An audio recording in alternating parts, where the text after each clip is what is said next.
अभया है बलमुआ कह तरीक देह सुख सुखा रे भैली लोर पूरा गिराला से देह सुख सुखा रे भैली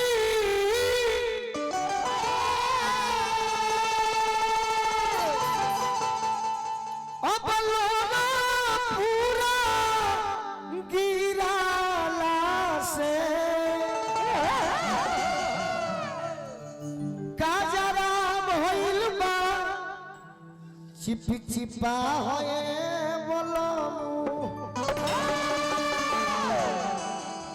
तरीका कहिए पियावा कि चीनी के चभोरल चाही तो पियल पर खटा लागे खाए के न करता हिबा है बलमुआ कि गौआ नगरिया के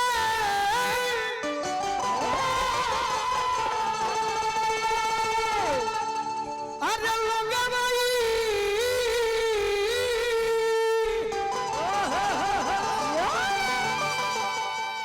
अब सलाह रे देता ए रानी गोलू रजवे से बोलना बिया होए बलमुआ हमरा जीत भैया के एगो चेला बाड़न बलिया में सनी बाबू उनकर गीत बड़ा भी होली में बाजो रहे तो जखमी जी के हम फोन ना कहने के मत लिखी हो बाकी माने ले तो लिख देले बड़े चैतवा में प्योर भी रहिया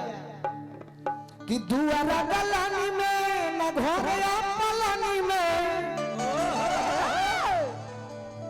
कि दुआरा दलानी में न घोड़या पलानी में हे रानी तो भातारा चैत में बोलावे खोरिया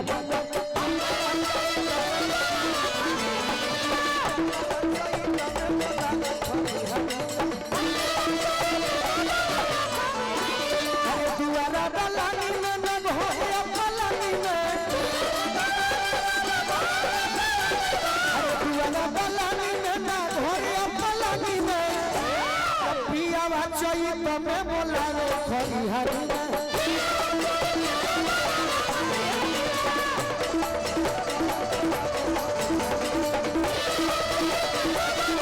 अरे जिंदगी में जो घोड़े हुए जा जिंदगी में जो घोड़े हुए जा भैया खाना बलला के होए जा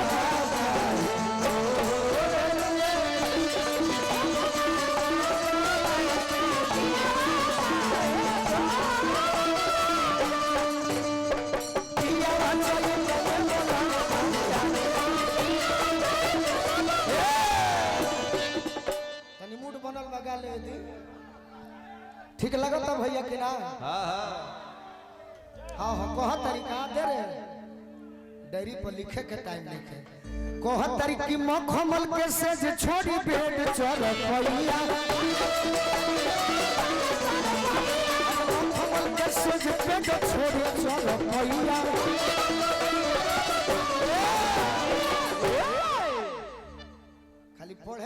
होत ना तो तारा के कबार के बिक देती कि मखमल के बे से जो छोड़ी चरपैया अरे भूइया चटैया बिछावनी रगैया भूइया चटैया बिछावनी रगैया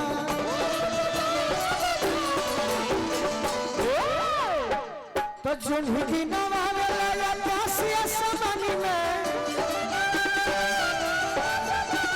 अरे जुनकी नवावे लया पासिया समानी में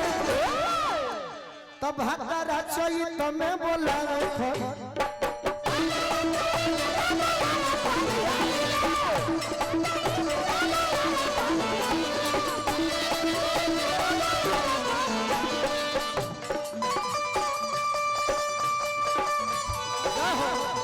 श्रीकांत यादव जी